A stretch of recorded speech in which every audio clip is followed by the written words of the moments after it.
Yo, man, Bootleg Kev podcast. We got the homie from the Bay Area. Yes, sir. Who has very polarizing hip-hop opinions. The homie Symba is here. What's happening with you, brother? What's up, man? Feeling great. Thank you for having me, man. I'm a big fan of the show. I love the Freddie Gibbs episode. That's that episode got sloppy. We drank a whole bottle in 1942. And it was entertaining as shit. Yeah, shout out to Freddie, man, because he don't got no filter anyway. And then when he's drunk, it's there was a lot taken out of that interview. We had to take some shit out of there. I think Freddie might have started some some wars with that interview. Freddie might have I'm going back and forth with 3 of them, but he might have album of the year. Dude, me and you see things the same way. Okay, Alfredo to me is album of the year. Is, what's your 3 that you're going back and forth with? See, Benny just kind of fucked shit up. Okay. Cause I had Alfredo. I had what was the fucking album I was listening? I can't even think off the top right now, but I had Alfredo. I had Nas in there. I had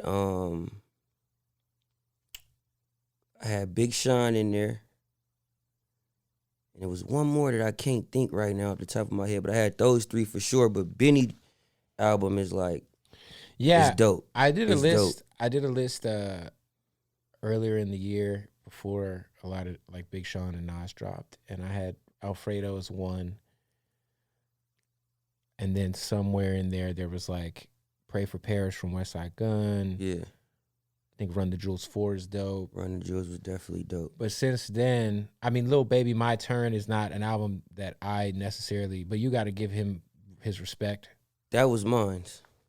That's the one I forgot. You got to put that up there. It was Baby because for me, I've been listening to Lil Baby since he first came out. Right. So to hear the growth, to hear the growth and just not only his tone and voice, but just his lyrics and beat selection and the way he jumping in and out of cadences and his subject matter. For sure. I think Big Sean Detroit 2 is up there for me. I just felt like it was super vulnerable album. Definitely. Conway shit. It was that time too for some new Benny shit. It's been a great year for hip hop, but I think that Alfredo is still number 1. I'm with you. Man. I'm with you. It's not too far off. I'm with you. So you're from the Bay. From the Bay, but man. You don't make the music. You're a Jedi on the mic, man. I like to call certain rappers Jedis, and lyrically you're special. Why is it that when I hear your music, I don't necessarily hear the Bay Area influence off the rip? Great question. I grew up like just Bay Area to the core. You know what I mean? White T-shirt, blue jeans, and Nikes. Just 3 times crazy. Just listening to all the Bay shit, Mac Mall. Right. And I think around the hyphy era, right? When the hyphy era came in, I started traveling a lot. Okay. Like with my parents. My parents was like heavy in the real estate game. And I tell people all the time I grew up kind of opposite of how most of my friends did. So a lot of my friends, they had like struggling upbringings when they was very young.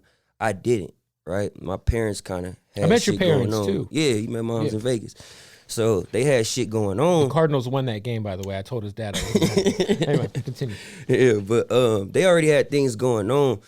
So we was able to travel a lot. So my parents had homes in like Atlantic City, Las Vegas, and we would just move around. And I would notice like a lot of the songs that I loved back home wasn't being played in these other areas. So I would make friends in Vegas and make friends in Atlantic City and make friends in Philly. Right. And I would play these songs and they'd be like, what is this? Bro, what's this? Right. You know what I'm saying? And for a minute, I used to feel like, oh, they don't like the beat or they don't get it or they think it's like a gimmick or something like that. But what it is we live on like an island, right?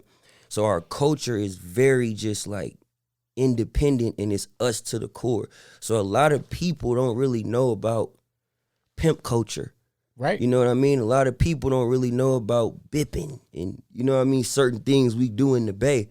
So when we talk about these things in the songs and in the lyrics, the rest of the world is like, what's that? Like, what is he talking about? Like, I don't get what he's saying because it's something they not used to seeing every day. So when I started making music, I started like writing from not like an I perspective. I feel like a lot of artists where I'm from write from an I perspective. Like, I take the bitch, I do this. I got the whip, I do this. I try to rap from like a we perspective to where anybody could see it.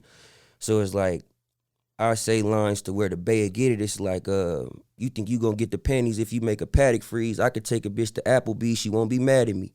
You know what I'm saying? But it's an Applebee's everywhere. Everybody wearing paddocks. Yep. You know what I mean? Everybody spending money on girls. Get that 2 for $20 at Applebee's, man. You know what I'm saying? So it's just like I always try to speak from a perspective of being from the Bay, but where the world could identify with things I'm saying within the music.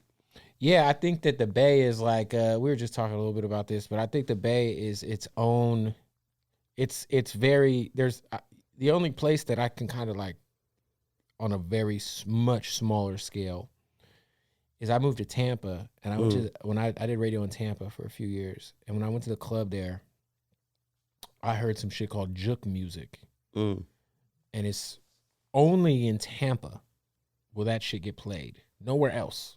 It's like 100. Would you kind of say it's like a go-go thing? It's like DC? 105 BPMs with bells in it. It's some shit. It's called Tampa juke music, and I was like, what the fuck is this? Yeah. And I feel like in the Bay, it's the biggest example of that as far as like, except for, you know, the Bay has influenced everybody. A lot.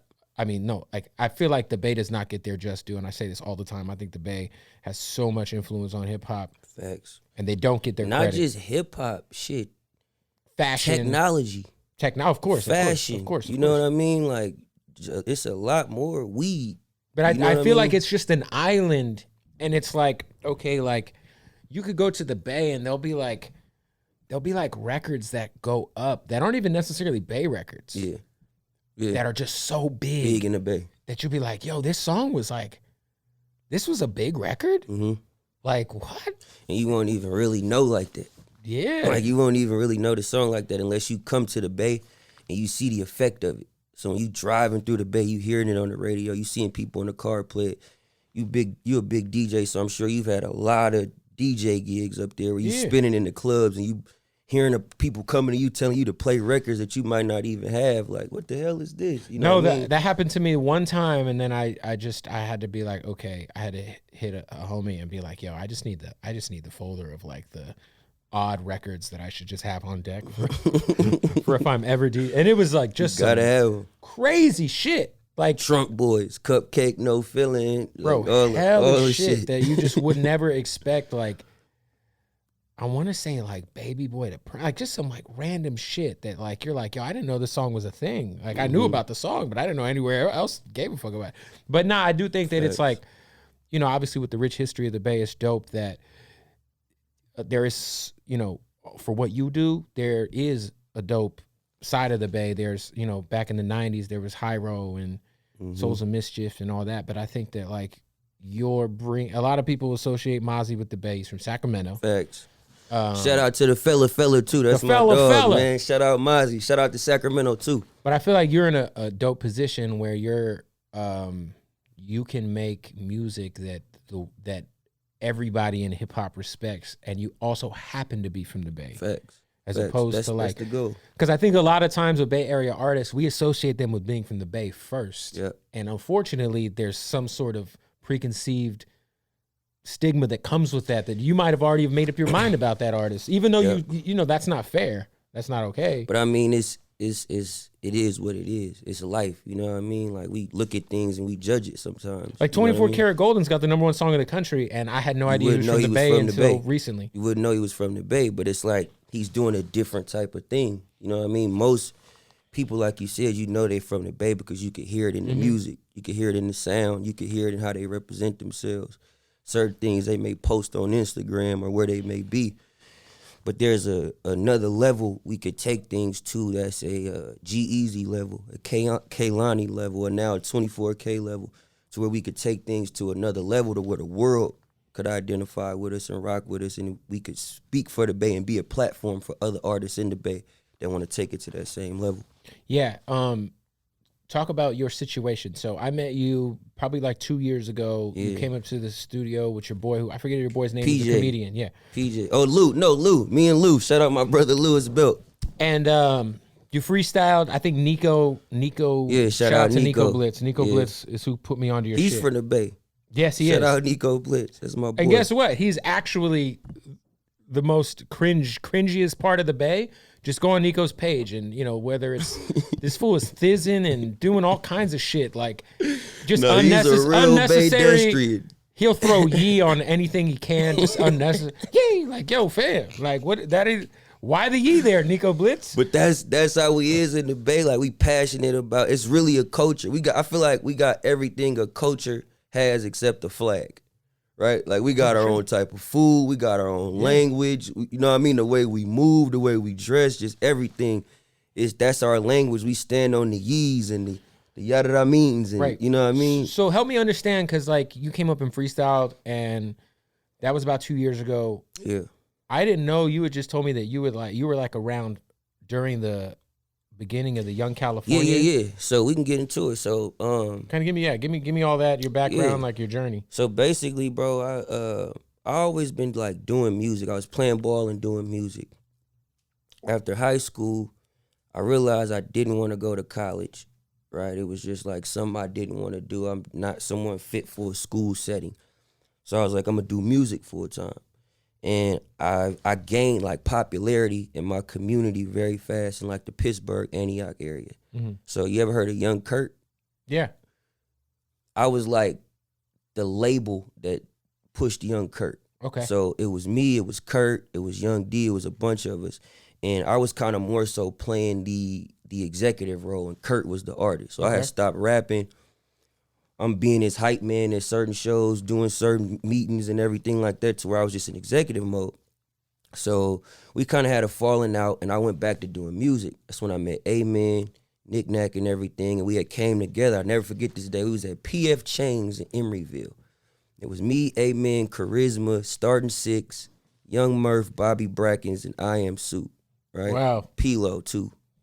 And we were starting this thing called Young California, and it was gonna be like a label where we all collabed and did music and everything. And what happened was, about a few weeks to maybe a month later, Beat the Pussy Up just shot the fuck out the fucking world. It just went out the fucking world. And that brought a lot of exposure to the Bay. It brought a lot of publicity, a lot of publicists started coming out, a lot of these big brands started coming out. And HBK was at the forefront of that because they had the that was squad. really a Sue record too, by the way. It was a Sue record that Sue didn't want to be. He didn't want the record. Sue was like a real lyrical rapper at the time. He was tripping, by the way. Like he was a real. Sue was rapping on shit like J Electronica Exhibit C. And shit like that, right? So he didn't want it to be looked at like he was trying to make a sellout record. So he let Rance take the record, and Rance was a party promoter. So Rance is going to all the parties every fucking night, grabbing the mic, playing this shit over and over and over and over, and it just shoots the fuck up, right? So it brings a lot of attention to the Bay. Now you got 50 Cent getting on the record, T.I. and Jeezy and Pleasure P and Chris Brown. Shout out to Jay Valentine who put that together. That Jay Valentine remix, the one I play. Yeah, that's my dog. Shout out Big Bro. So a lot of that had happened, and a lot of the artists under that kind of got lost in the sauce because we just didn't have what HBK had going on, and it was their time to shine.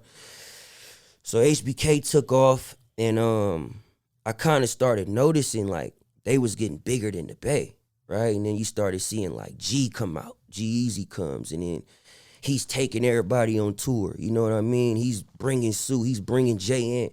He's bringing Neff the Pharaoh. So now we starting to get recognition. But it was certain artists who was getting those looks that wasn't the people I just named, but they were hitting a ceiling. And I always noticed they would hit this ceiling. They'd get a record. They go to Petaluma, do shows, get a couple Thizzler posts, do a couple summer jams, and it was over. It was never nothing after that. But Sue and G and everybody, they shit was still going. And I noticed it was going because they wasn't just staying in the Bay. You know what I mean? They started moving around and doing different things. So at the time, I was like, you know, doing little Bay shit. You know, we all do scams and little things that we was doing to get money. Saved up enough money, and I moved to LA. And the minute I moved here, I realized for the type of music I wanted to make, I wasn't good enough. So I met Phonics, who had me around like while he's making No Role Models for J. Cole. going to sessions with Hitmaker while he's writing Ray Shrimmer hits and just like all these big ass songs. And I'm like, oh shit, all I can do is rap. I can't write a hook. I don't know how to structure a song. But if you put on the instrumental, I'ma flame this motherfucker, right? And it wasn't until I met somebody almost around the time when I met you, the homie D Brooks, who is from Chicago, does a lot of work with like Dirk and Herbo and everybody. And he kind of was the first person to put it in perspective for me. Like, bro, a lot of your raps is hooks. Like, you could take this part and make it the hook. You know what I mean? You could move this over here. You could do this. And I started learning how to structure shit. But then the problem I started having was I would hear something and try to duplicate it. So one day I'd be a rapper, and the next day I hear some Future shit going up, and I'm like, this is what they want? This is what they want. Let me do this. I'm about to try to do this. I think that's what a lot of people get sucked into, man. Yeah. I mean, that's dope that you admit that, because a lot of artists get wrapped up in that. It's easy to. Super easy, especially if you consume music as a fan. You're like, you waking up every fucking Thursday night at 9 p.m. or in the morning, and you looking at the new fucking music that drops, right? Yeah, it's very hard not to be influenced by it. And you see this shit. You see it like, okay, this is what the fuck works. Well, shit, let me try it. Let me do this. You know what I mean? And then you try it, and it don't work. Because it's not organic. It's not organic, right? So what I realized by doing that, I wasn't developing an identity for myself. So I had to sit back, bro, and I really had to think, like, what is it I want to do? So around the time I had met you in Head, when y'all had brought me up there, and that goes to show how real y'all is as DJs, right? And not even just DJs, just culture curators, to bring somebody who's trying to figure it out up there with no record, no nothing. It's just like, shit, the kid can rap, let him come up here. Yeah. You know what I mean? So I appreciate that. But around that time, I started figuring out, like, what I really do great is rap, right? And I met my homie Cass that you met, my producer. We went out to eat, and he had 2 videos up of me. I had this song out one time where I was singing and another song where I was rapping. And he put them on 2 phones, and he asked me, which one are you, right? And I said, I'm the rapper. And he was like, then why are you singing? I'm like, well, this what people told me, this what they like to hear. And he looked at me and he said, man, don't ever run from rap. Don't ever run from rap. You too good of a rapper to run from rap.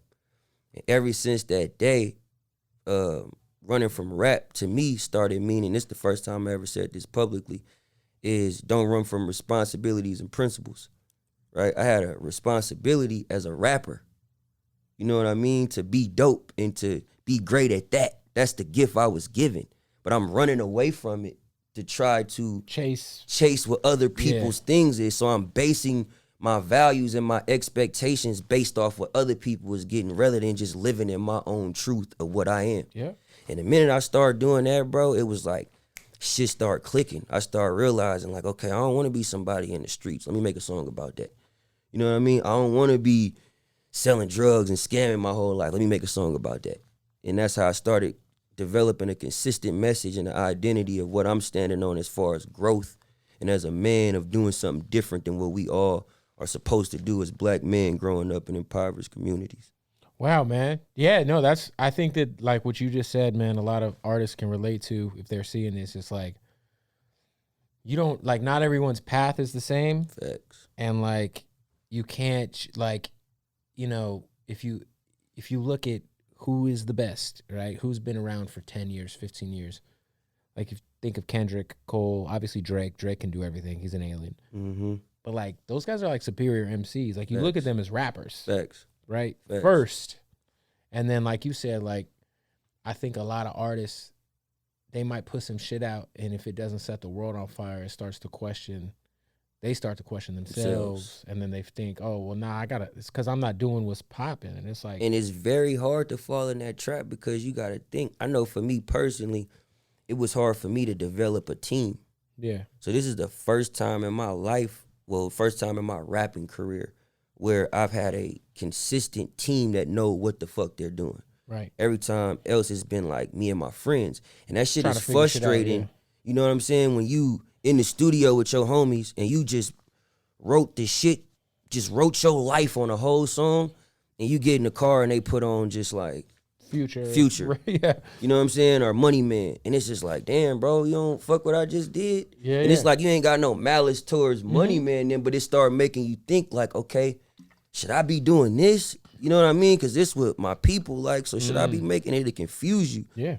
So it's very important too to, you know, have those people on your You side. say once you become comfortable in your own skin, that shit don't phase you. Don't phase you, bro, because you Well, realize and really anything in life. facts. That could be, you know, that's why I tell people all the time who go get whack ass car payments that they can't afford. And I'm like, yo, man, like, wouldn't you rather just have a normal car and it be paid off than worrying about like be comfortable in your own skin? Like, be comfortable, bro. Like, but it's people's expectations, bro. We living in a society where also instant gratification society. That's what I was just about to go into. We living in a society where you supposed to be a millionaire at 25.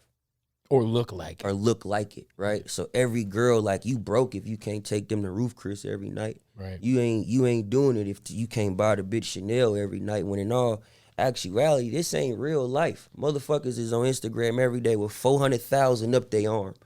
You're not walking around with $400,000 every day. Like, that's not real life. But it'll make the consumer feel like, oh, I'm not good enough because this is what they doing. They walking around Dior down every day. I think it's even worse now because there's just normal people hitting these EDD checks. Oh, Lord, bro. Just looking like, wait, what am I doing wrong? The kid that just went to jail? Yeah, the kid who rapped about it and put a video out snitching on himself. I'm like, why would you put that out? He literally snitched on himself. But he's not looking at it like that. He's looking at it from the perspective of, this is what I have to do. Because this will get me some this will give me a post on...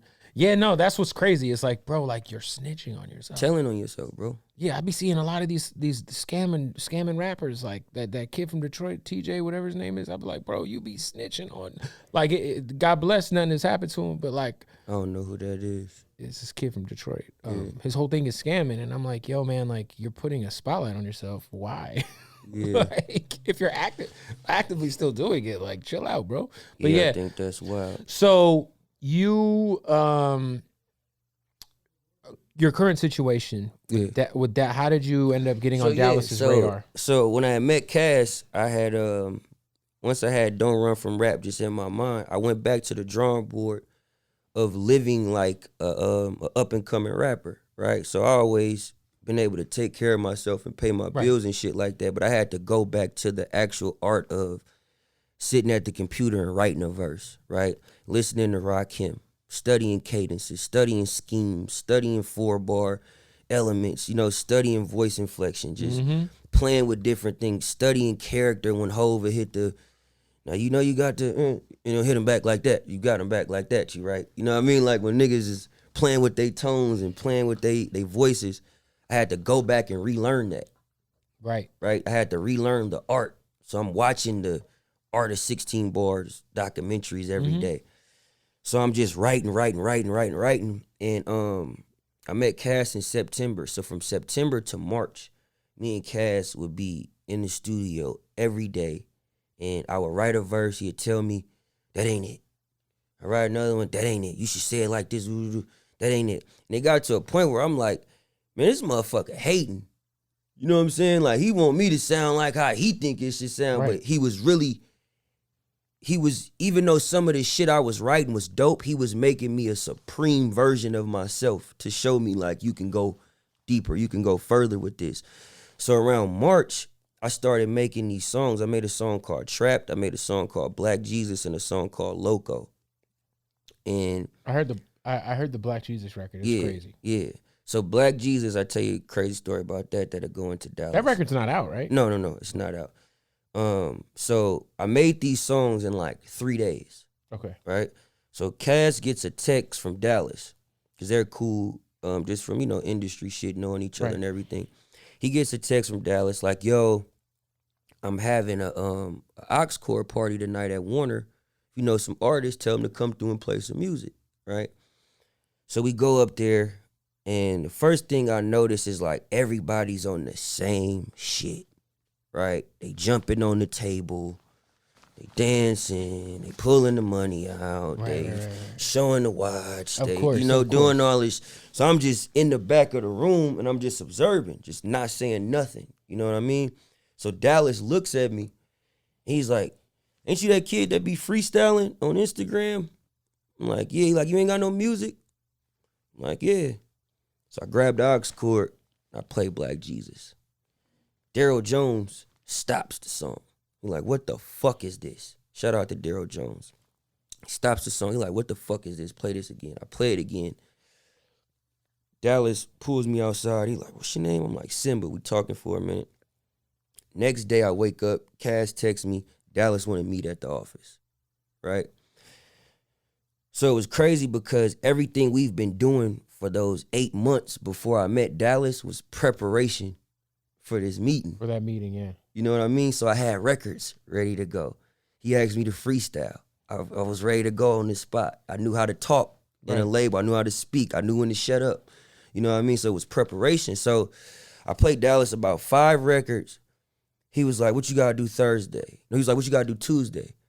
I was like, shit. He was like, we going to New York. Like, cool. Tuesday come, we shoot out to New York. I get off the plane, hop in the Uber. Dallas tells me to meet him in the studio. I walk in the fucking studio and Meek is in there. I'm like, holy fucking shit. Right. So in this moment, I'm thinking like, okay, is they about to try to test me right now to like, right, you never know what that New York, like, yo, look, you go battle one of these dudes on Dream Chasers. I'm like, this Meek fucking meal. You know what I'm saying? This ain't no average Joe. This is Meek fucking meal. You know what I'm saying? So I'm like, all right, boom, I'm cooling. I sit back, but he making a song. So I'm just sitting back making a song. So Dallas like, yo, I want to play you something, Meek. So he like, Symba, plug up. So I'm like, oh, shit. So I grab the aux, play the music. Meek look at me like, bro, you just inspired me. Look me dead in the eye like, you just inspired me, bro. Like, I haven't heard nobody rap like this in a long time. You just inspired me. From that day on, I started feeling like I belong. It's nothing nobody could tell me. Google Home is a voice-activated speaker that helps you and your family. Now that's a very secure man right there. He cares about his family. You see that shit right there? Well, I don't know what just happened. He got the alarm to make sure his family is fucking straight. No, take notes. I don't know what just happened. No, my phone thought we were talking to it. Anyway. But no, you say nobody can tell you shit from nobody that point can tell me shit because it's a multi-platinum artist and one of my, idols I kind of look at in this shit telling me to my face, I just inspired him. Yeah. So I'm like, can't nobody tell me shit, right? The next day, I have the meeting. I walk in the meeting, and I'm not even knowing who I'm really in the meeting with till the next day, right? So it's me, Dallas, Craig Kalman, Mike Kaiser, and Julie Greenwald, right? Donnie Chase, who's are my managers, right? Now, I know these names. I don't know how big they really are. Like, I know Craig Kalman used to be like a DJ back in the day, and I know Julie Greenwald worked at like Leor Cohen and all these things, but I didn't know how big they actually were. Right, like these are like the guys, gatekeepers. So I play 2 songs. Yeah. On the second song, in the middle of the song, Julie stands up and gives me a hug. She stands up and hugs me, and she says, welcome to Atlantic. She looked at Dallas, she looked at Mike, and she said, don't let him leave till we get this done. Right? So now I'm like, all right, cool. But being like I said, from the Bay, we don't really know the industry shit like this, so I'm still learning as I go. So I'm like, cool, cool. And we walk out of the office, and Cass is like, he's like, nigga, he's like, do you realize what the fuck just happened? Like, nigga, Julie Greenwald he like, what the fuck? You're like, I don't know who that is. I'm like, yeah. So we on the elevator, he breaking down, and she did this, I'm like, oh, shit. You know what I'm saying? I'm like, I didn't really know all of this. So we leave New York, I get back. And from that day on, bro, it was just like a week later, I went to the BET Awards. Damn. So it was just like it was up right away. I'm sitting 5 rows back from the stage, and I see Meek again, right? And he like, what's up? I'm like, oh, shit. You know what I'm saying? At the time, I got a little money, but I'm like, I just blew like $2,500 on the outfit. You know what I'm saying? I ain't even really got it to be in here like this right now. You know what I'm saying? Because the deal wasn't done yet. So I'm in the BET shit, and I'm just peeping it, bro, and just getting in my aura like it's time. Like, it's game time. And just from that day, bro, I just started walking in the studio with that confidence and knowing, like, I'm competing with the best of them. You know what I mean? I'm competing with the top people at this point, and it's all about making that great music. Yeah, I mean, I think the way you just ran through everything, it seemed like it happened quickly, but, I mean, we're talking, when was the Love Rants record? That was like 2012? Yeah, years of preparation. 11, 12? Years. So we're talking like this shit happened, that's almost 10 years. Facts. And even beyond that, because it was like I was rapping at like 9. that shit's crazy. You know what I mean? It's just after high school, I'm like, I'm gonna do it professionally. Yo, what's up, man? Bootleg Kev here. Shouting out to the homies at Odd Socks for sponsoring the Bootleg Kev podcast and showing us love, man. And let me tell you something. We don't take everyone's money. That's not true. We'll take everyone's money but Donald Trump's. But with that being said, we fuck with Odd Socks, all right? I've been rocking Odd Socks for like 8 years now. And, man, Christmas time coming up. Make sure you get you some Odd Socks. First of all, let's talk about these basics right here. These joints are the most comfortable socks I've ever put on my feet. All right, no design, no license, but just crazy. So make sure you get some of those. All right. Then they got the Nickelodeon. They got the Scarface. They got Tapatio. They got WWE. How about Chef from South Park? You know what I'm saying? Whatever you need. Shout out Stone Cold Steve Austin, by the way. These are the socks that I wear when I drink PBR and yell at my wife. Anyway, shout out to Old Dirty Bastard, too. Go to oddsocksofficial.com right now. All right? Right now.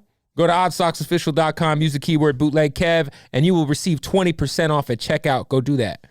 Yeah, do you feel like how much pressure, like, because like you said, you're really comfortable in your own skin, but do you feel like any sort of pressure as far as like being, like staying true to yourself, but also like kind of putting on for the Bay at the same time?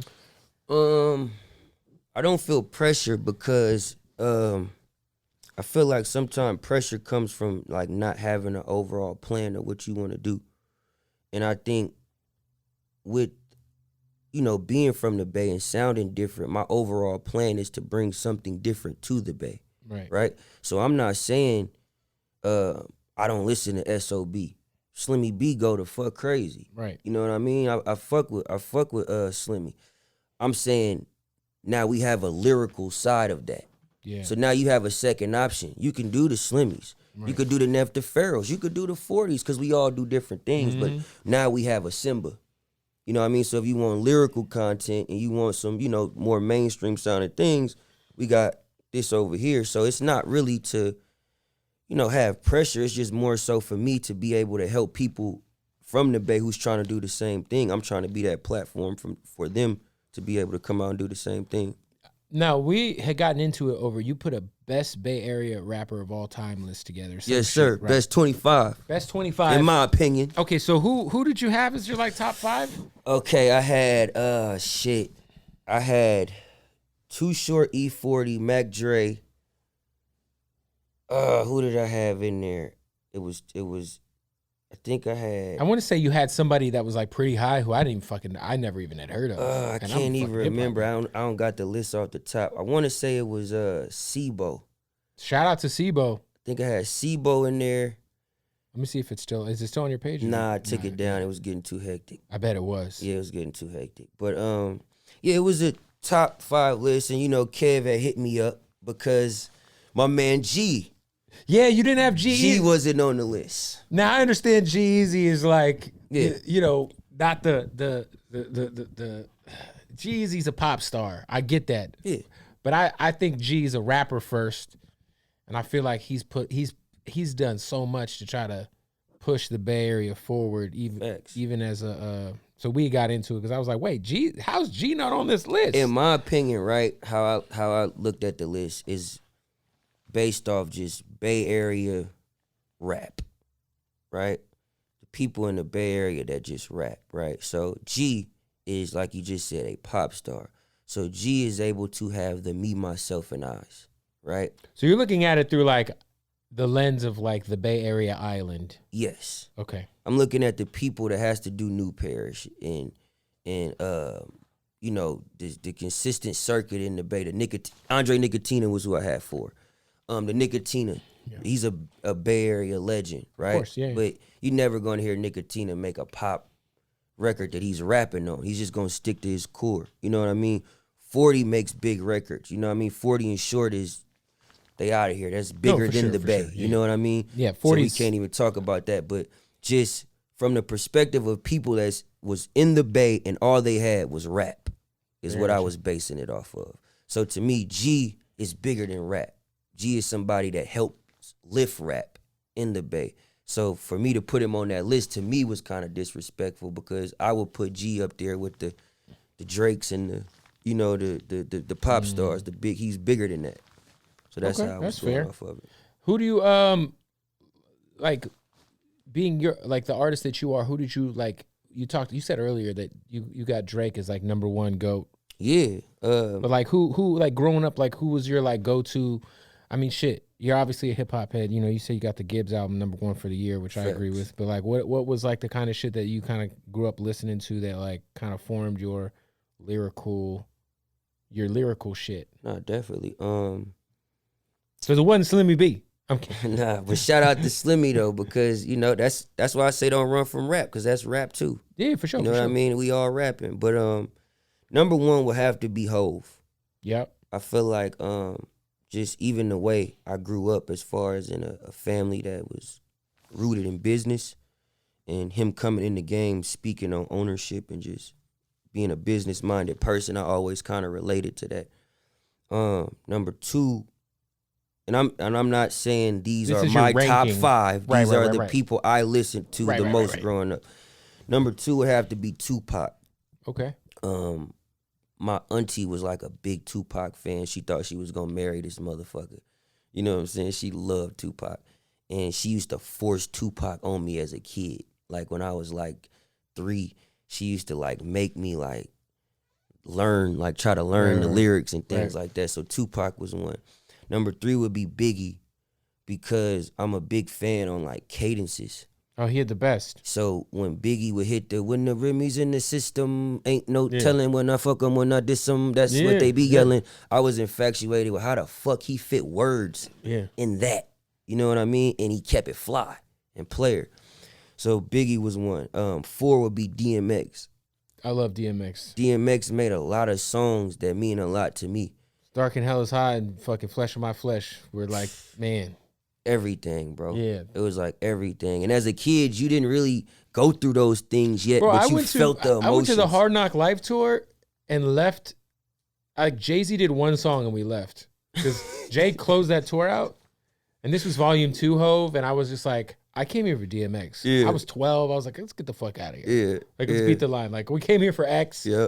Yeah, Jay-Z's queued up there with his fucking, he had like a Benz on stage and shit. I honestly think X was like on the verge of being like bigger than Pac. Oh, yeah. Like, cause he had if he didn't have his personal demons, man, bro, he would be up there. Up there. Yeah. Up there. So I got X4, and number 5 for me would have to be 50 Cent. For sure. 50 Cent on some rapping now. You look like you could be related to 50. I said before, I get that a lot. I said before. You said Ja Rule over 50 when we talked the first time. See, this is where that got confused. No, I said riding for Ja growing Rule, up, when I was kicking it with the girls, I would play more Ja Rule. Nah, but you didn't say that though. So nah, we gotta run the audio back. When I kicked it off, right, and Head was like, "What?" I'm like, bro, I'm not saying I don't fuck with 50. I'm saying I just played a lot more Ja Rule as a kid. Way. I don't recall it that as diplomatic. We're gonna run it back. We're gonna run it back. If I'm lying, you was fucking. $100. You was Ja Rule over 50. Like, no, it's never over 50. It's just I listened to Ja Rule a lot more growing up. But then as I got older and got into, I can find the clip. It's up somewhere. Yeah, no, it's good. It's on. It's on YouTube. Yeah, we'll find it. We'll put it in there. But as I got older, 50 related to me more. But as a kid, them Ja Rule melodies was catchy as shit. I did not fuck. The only Ja Rule album I fuck with was Veni Vidi Vici, man. So you don't fuck with 336, Rule 336. You don't fuck with I was out on all that shit, man. The Last Temptation? Nope. I like Man, Veni Veni Vici. I'm taking Kev to Murder Inc. school after we wrap this up. I was hoping give Murder. you a Ja I was Rule hoping Murder Inc. was gonna be Hove, Ja Rule, and DMX, and then because they were supposed to. They did that record together. But yeah, after Veni Veni Vici, when he started doing all that, I was just like, you know what, this ain't for me. Bro, Ja This shit wasn't for me, bro. Dope No, he albums, had. bro. I mean, he had great hit records, and like I went to an old school concert a few years ago with my wife, and it was But he lyrically No, it's him and Ashanti. gets busy though.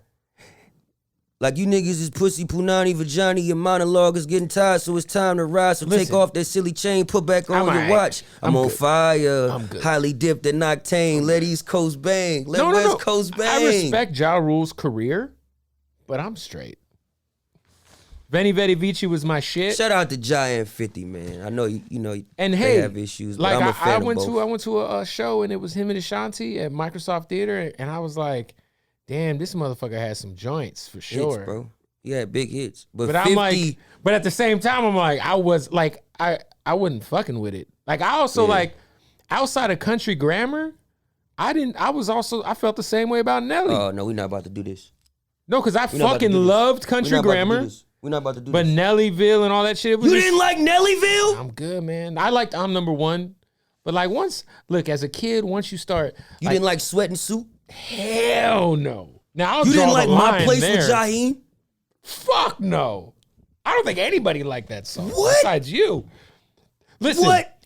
That's I a liked platinum record. Country Grammar was incredible.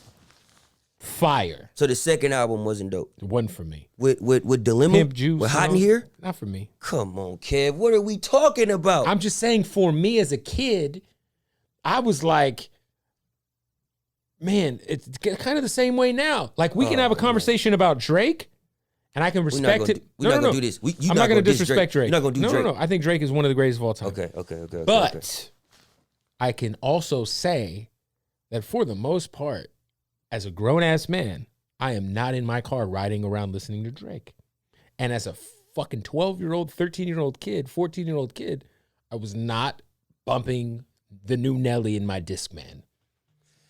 I don't know, man. In my disagree. Discman, there was fucking... Because I ride around and listen to Drake. Now, I might not listen. Drake is... I don't ever want to compare Drake and Nelly because Drake is a far more superior Yeah, that's a artist. different thing. Drake is listen, Drake is one of the greatest of all time. I will say that here. But Drake lyrically... if you get in my car, you will not hear Drake. So you telling me... Drake puts out a new album. So you telling me you've never been in a car by yourself and you've never played It's been a Best while. I Ever Had? It's been a while since I've like... Okay, so you've never played Energy by yourself? that whole project, like I kind of just like I'm listening to like shit that nobody's heard of for the most part. You get in my car and it's like you So might you hear like to find things. you might hear like Beanie Siegel the truth or Okay, some okay, shit okay, like okay. you get in my like I respect Drake, I respect what he does, but like I mean I just it's kind of the same thing for me. It just doesn't tickle my fancy for the most part, but there are records like Tuscan Leather, like there's like Drake records that I can Here's do. why I respect Drake so much. No, he's the greatest. Here's one ever. of the reasons why I respect Drake so can do much. anything. It's multiple reasons why, but one of the main reasons is Drake never runs from rap, I don't disagree. right? So Drake, Except for when Pusha T, He didn't run. No, he did. He No, didn't. he didn't. Yeah, he didn't No, he reply. didn't. No, he Push, didn't. Push won the battle. He ran from rap at that point in time. Listen, He decided it's getting he too didn't messy. run. Did he not He say didn't things are run. getting a little too hairy?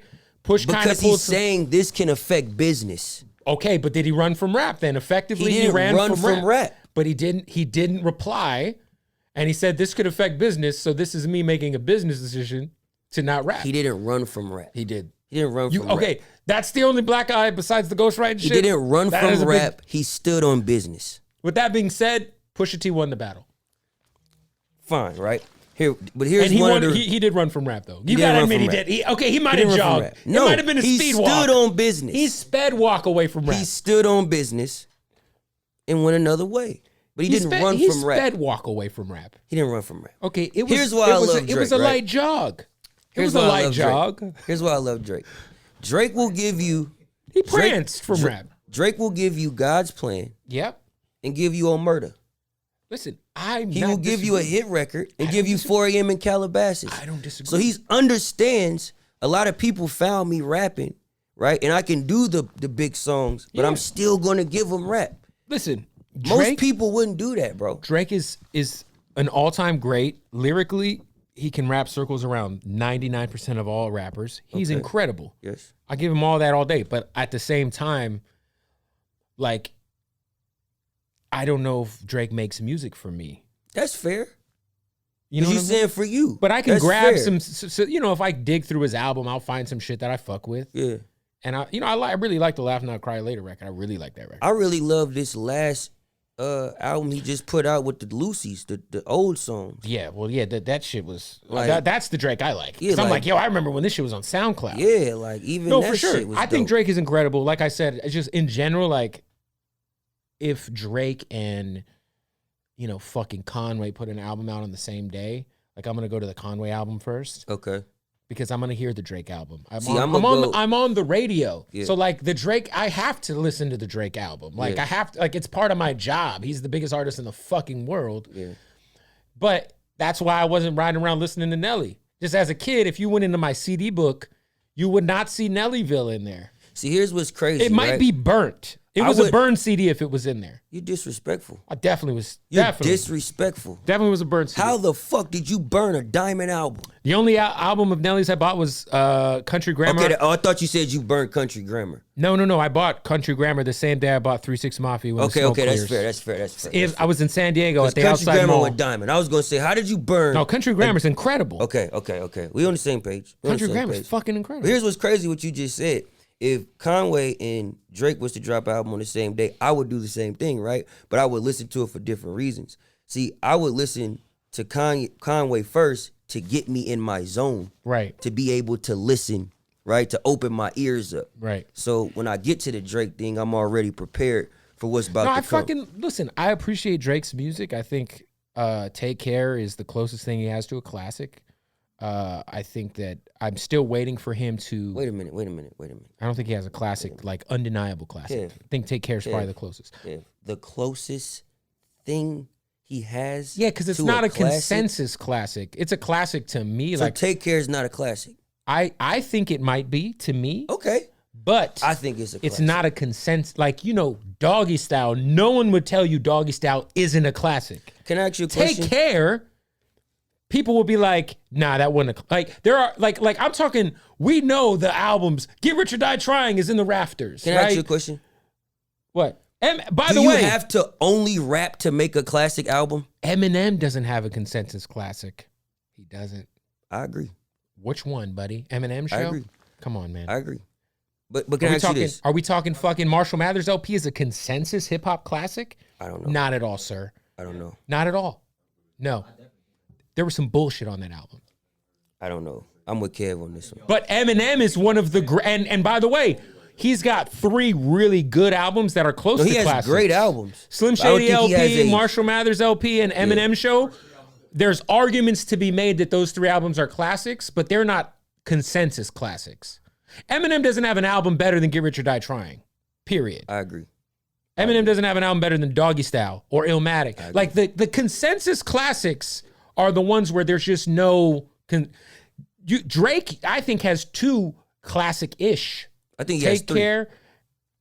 What are the 3? Okay. Is Marshall Mathers So- LP more of a classic than Take Care? They're on the same level. I don't know. I would take No, Take Care Care. is a fucking classic. I would take To Care. me, it's a classic, but it's Me not like and I'm a hip hop fan, but this is why I want to ask this question, because I feel like, right, we cheat people with the classic word. We say people don't have a classic because they may have a song where they're singing. no. Right? I don't think it's that. So when you're saying, but I feel like a lot of times we do that because, like Drake said in the album before, a classic is just 10 of these. You know what I'm saying? Where he's just saying like, y'all just Right. want me to rap. So does something not become a hip hop classic because it may have a pop record on it? Nah, you know what I think what Drake's missing from his repertoire is that I think up until Scorpion, Drake had a really hard time of letting us into who he really is. Wait. I mean that like through his music. And furthermore, Drake has never really taken a stand on any sort of political issues or like danced out of his comfort zone when it comes to the content he's rapping about. Is that not fair? That's not fair criticism Bro, of am Drake. I the only one hearing this? By the way, let's listen to this. Like, come on, guys. This is on a classic album.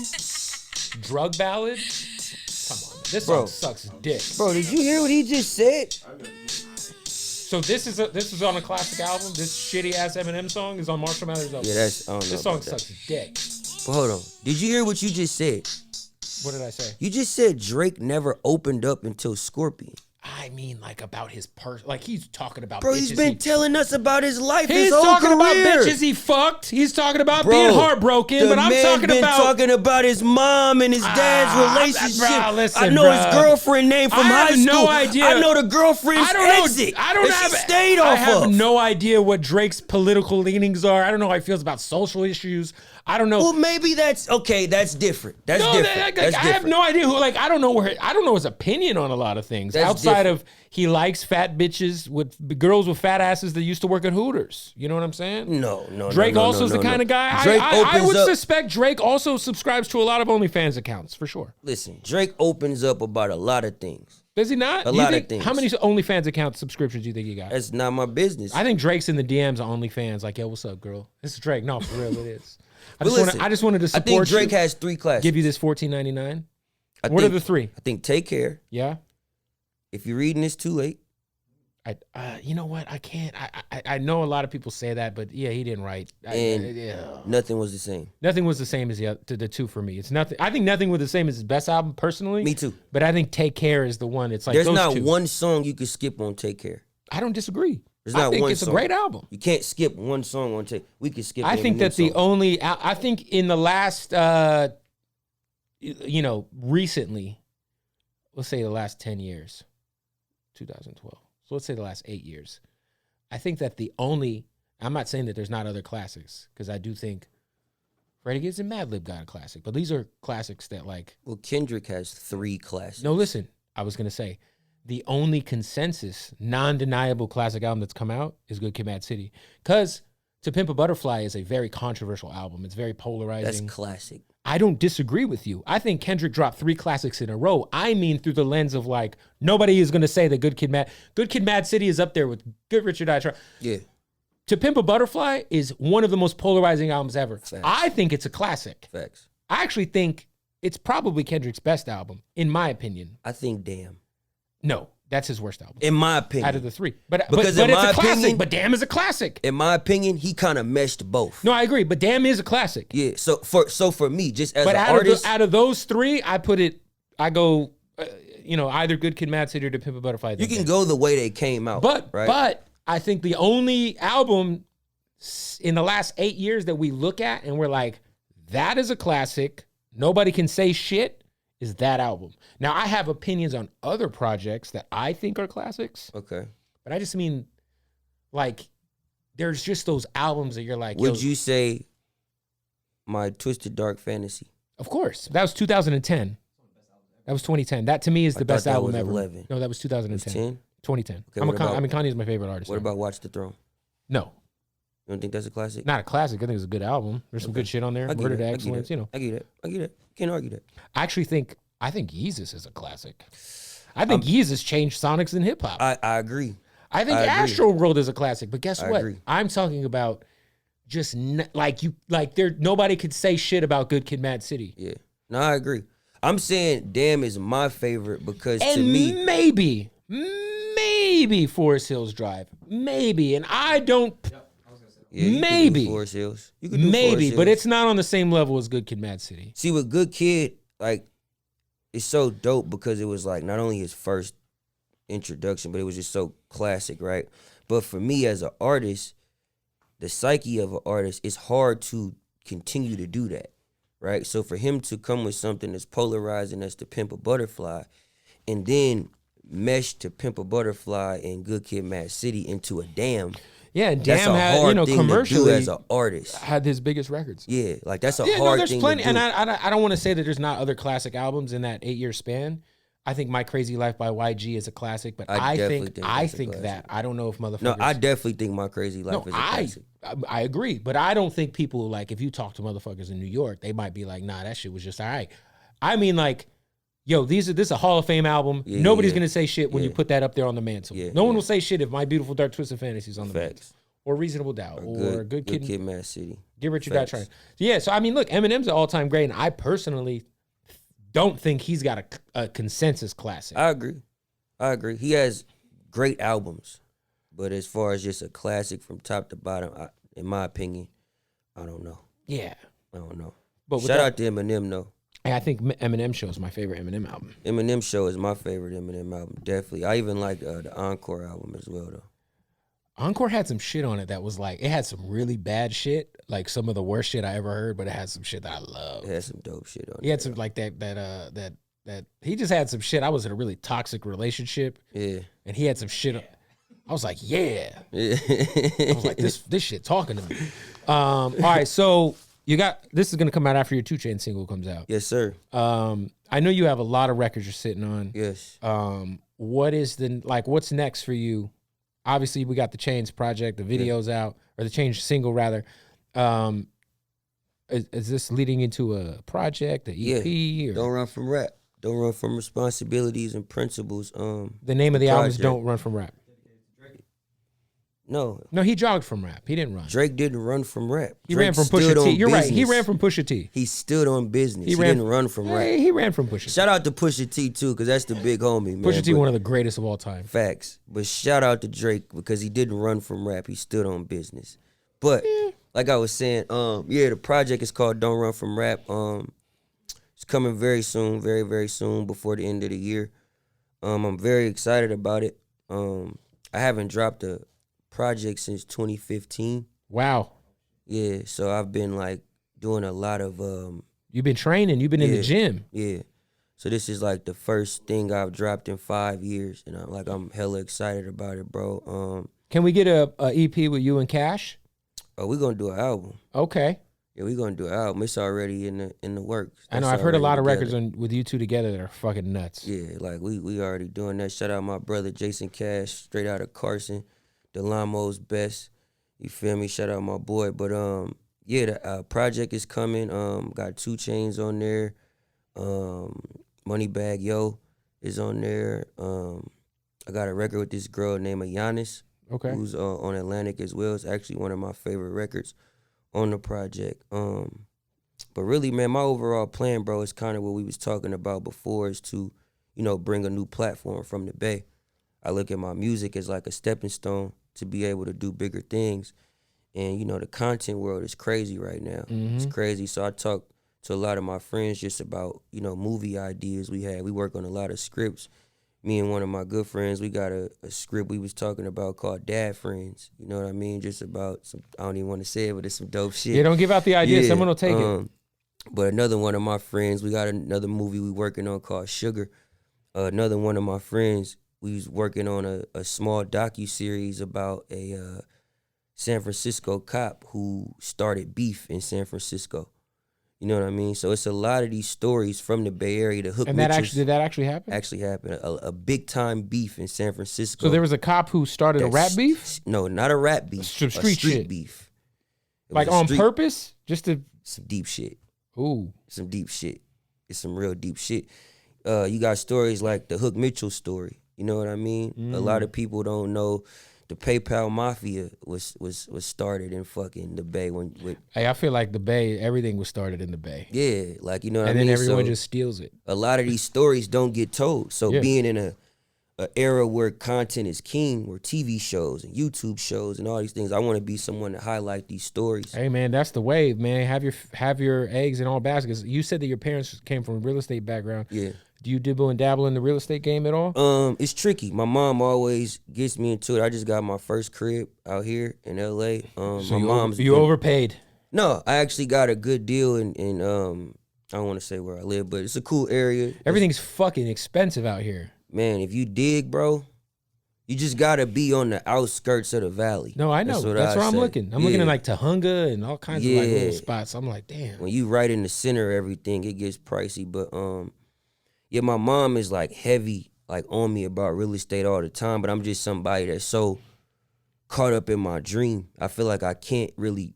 You got the blinders on right now. I can't put energy to nothing but pursuing what I'm trying to do right now, because I know this is what's going to help me be able to do that later. Nah, for sure. And plus, the market's at like an all-time high. It's gonna go down. Yeah, no, for sure. Well, look, Don't Run From Rap coming before the end of the year. Definitely. Big Homie with 2 Chainz is out. Shout out to 2 Chainz too, man. That's the big homie. Shout out Sleepy Rose. Shout out Tech. Shout out to the whole True Camp. Them the homies right there. Boom.